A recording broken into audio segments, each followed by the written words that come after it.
Alright, welcome to this masterclass, and I remain your host. My name is Dr. Julius Aroba, your wealth, financial, entrepreneurship mind surgeon. And in today's masterclass episode, I'm going to be talking about internal wealth versus external wealth. Practical steps on how you can become super wealthy. And this is one of the things that a lot of people have been asking a lot of questions, that there are difference between internal wealth and external wealth. Do you know that in recent times we treated about internal wealth, internal poverty and external poverty? We compare both together. And now we're going another step higher, which is internal wealth versus external wealth. Now, there are two dimensions of wealth in this day and age, which you can hardly hear from Harvard Business School. You can't hear this from anywhere. But this is the first time you're only hearing this for the first time. Internal wealth is about identity. It's about mindset. It's about emotional strength and discipline. And external wealth is about money, assets, influence, and ownership. Do you get it? Now, let's dive into it. Most people chase external wealth first, which is the wrong one. You've got to internalize wealth first of all. The ultra successful build internal wealth first. When you look at the likes of Jeff Bezos, Elon Musk, Warren Buffett, Bill Gates, Mark Zuckerberg, they didn't just grow up just one day. They build over time. They create over time. They set their identity well. They have the right mindset. They build their emotions and strength, and they are very disciplined. Now, when we go further, the ultra successful people, they scale externally. That's when you start seeing them. And there are people who are investors.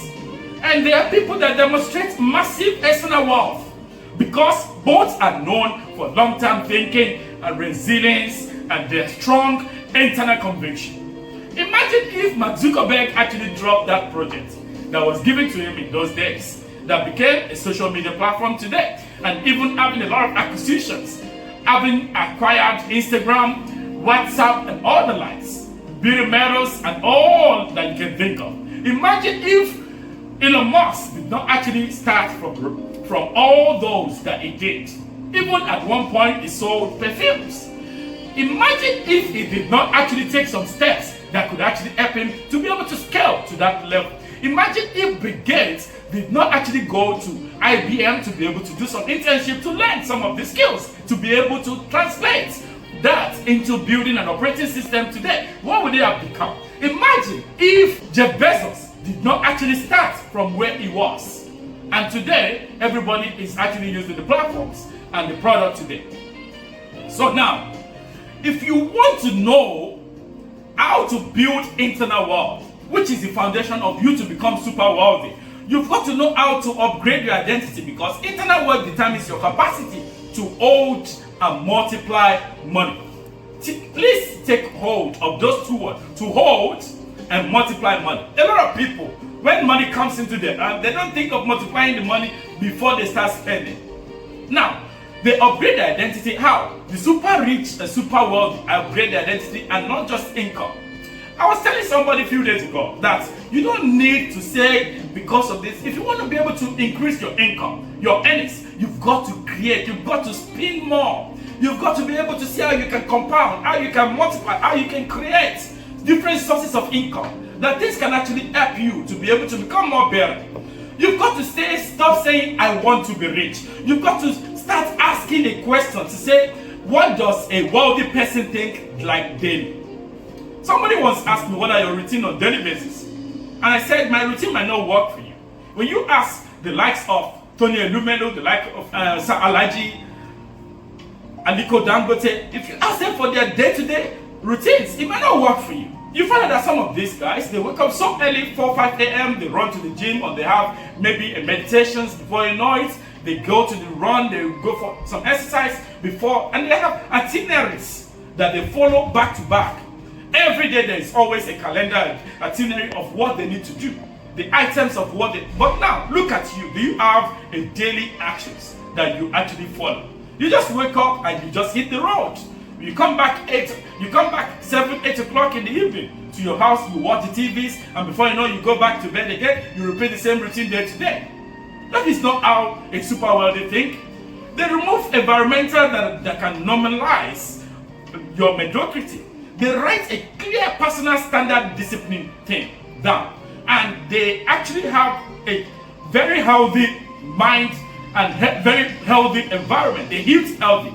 They don't eat just like that. They learn on daily basis. They have the right integrity. Somebody was telling me the other day that, hey, for you to be able to become wealthy, if you don't have the right integrity, I said, well, one thing about me that is certain is, I've got to know who is who before I go into the business with them. You've got to remove anything that would be a barrier, because your income really exceeds your identity for long, which is your integrity. Number two, you've got to develop what I call emotional control. Because if you don't have emotional control, you can't be able to coordinate people. You can't be able to tolerate people in your business. And words require risk. And it also requires, and it triggers fears in the heart of people. If you panic easily, you cannot scale. If you say, no, I can't actually spend that type of money. Earlier in the year, I was trying to get about 10 people to do a project with me. And when we were on that project, I asked them, I only need X amount of people.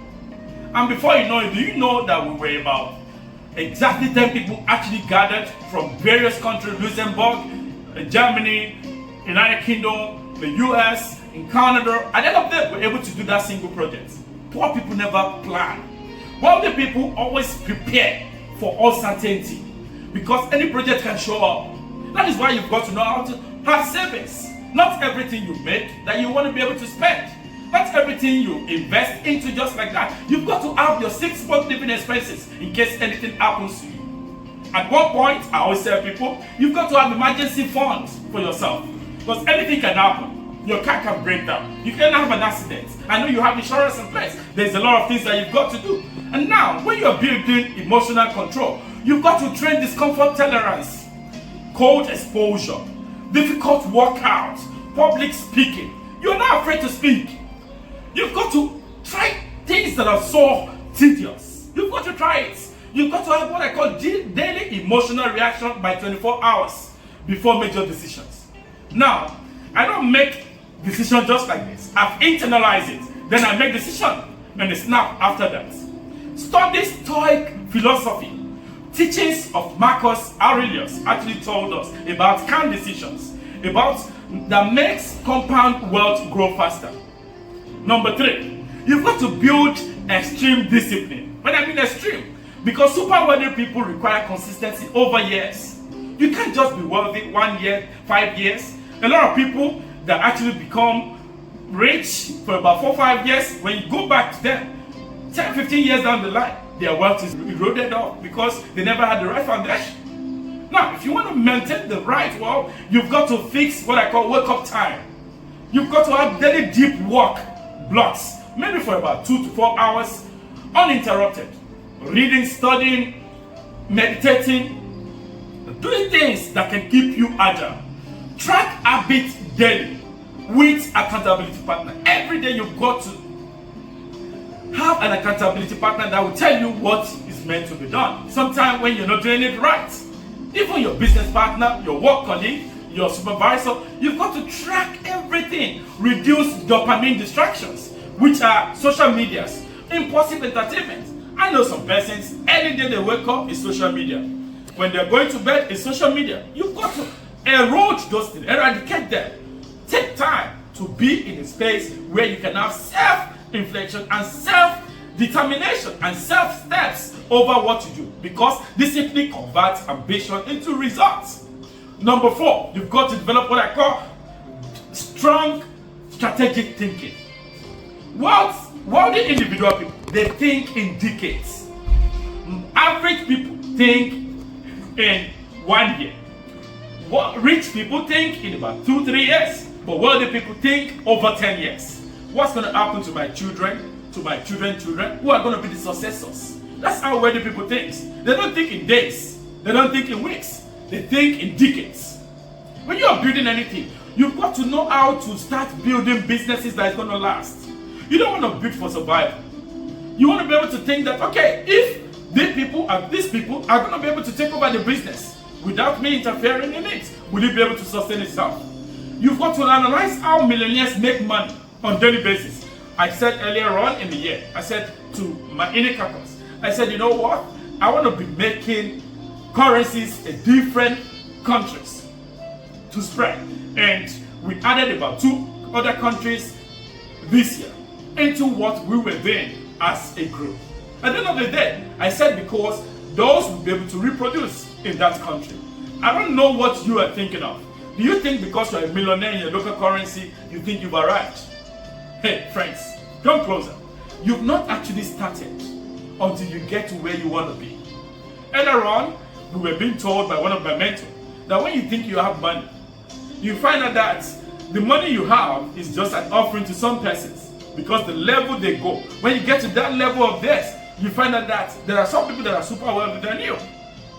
You've got to have to ask questions of how do I scale this business? How do we move from this place to that place? What's gonna be the life after this? Always think leverage, think technology, teams, capital, because internal wealth means thinking beyond survival. Do you know that 70% of the world population only think about survival? I said to some of my mentees this week, I said, hey, do you know why a lot of people are not super wealthy? It's because they are all in survival mode. How to make money, how to go for holiday, how to keep the money, have 1 or 2 investments, and they are okay. They have a house in their name, and they think they are okay. And I said that is not how you can get super wealthy. You've got to build. Because if you want to be able to think far, you've got to think more deeper. Irrespective of the location where you're staying, you've got to know how to be able to think in decade, how to plan in decade, how to scale in decade, how to leverage on people. Because poor people compete, but rich people always leverage. They network. Building external wealth. How do you do that? The foundation to build external wealth is all about you scaling externally. You've got to acquire the right leverage skills. Somebody said to me earlier on this week, because I have a research team, and they said, we can see you producing a lot of, I said, well, it's not about that, it's about the business behind that research. And I said, you know what, when I pulled out of the business, I became a partner and a consultant to that business, or board of advisor to that business. I don't leave the business. Which means I think of negotiation, I think of sales, I think of capital allocation, I think of leadership, I think of technology, I think system building. If you want to have the right words, you've got to look at these examples. Sales, having the right sales, right products, right pricing, negotiation, to negotiate on the sharing model, the profits. You've got to know how to allocate the capital, the investment you invested into it, and how to have the right leadership. We were discussing one of our business in recent time, and I said, you know what? I know the chairman of the board always have the officer, but now it shouldn't be that way. Let's be able to look at it this way. And that comes to you looking at leadership. You want to be able to appoint leaders that can think even 100% than you. People that are brilliant than you, that have been able to know more than you. And give them some certain share because they are contributing to your business. And make sure they are people that have made right impact in your business positively. Contributing, meeting up targets, seeing how things can be done, and reward them accordingly. Because that way, because you built a system. You cannot be wealthy when you don't build a system. I said to this in one of our business earlier. I said it's not about you just rolling out products. It's about, have you been able to sit down to look at the consistency of that business? Have you been able to see if nobody is actually operating the business? Are people able to order? Are we able to track? Are people able to pay without interference of anybody in that system? And that is system. I said, well, we're not ready to be able to scale in that business. Let's be able to put all these things in place before we can scale. Number 2, if you want to be externally wealthy, you've got to build or own assets, not just income. Because super wealthy people build businesses they have equity in business, they have real estate, they have intellectual property, they scale digital assets, different currencies. I'll leave you to that. Employees trade time for you to work, but owners of business always trade system for money. Employees trade time to work for you, but the people who build business trade system for money. Do you see it? Number 3, you've got to create what I call system of income. How do you do that? You've got to have active income, which is job or businesses. How to create multiple business. You've got to scale that income. Online products, software, licensing, where people that can use your product can be able to have a key for that product. They renew yearly, weekly, monthly, and all the likes. You've got to have what I call income, investment income, which is in stocks, in equity, in funds. You've got to have what I call appreciation, asset appreciation, the real estate, because the property you bought yesterday is never going to be the same price in the next 1 month, in the next 1 year. You've got to have the right ownership stakes in that business, because money should work harder than you. You don't want to be able to let those are how you create multiple streams of income. How do you master capital allocation? You've got to reinvest and profit aggressively, because as you're compounding, you reinvest into that business. You've got to avoid what I call lifestyle inflation early. You don't want to be showing off every day. You don't want to be buying designers. You don't want to be the person of the center of parties and all the likes. That is not what makes you to be wealthy. You've got to study how investors like Warren Buffett to understand long-term compounding. Long-term compounding takes time. And think in percentages, not just purchases. I was saying to one of my mentees recent time, I said, now, as you are building this business, don't just build business for just yourself and your partners. You build business in terms of referrals.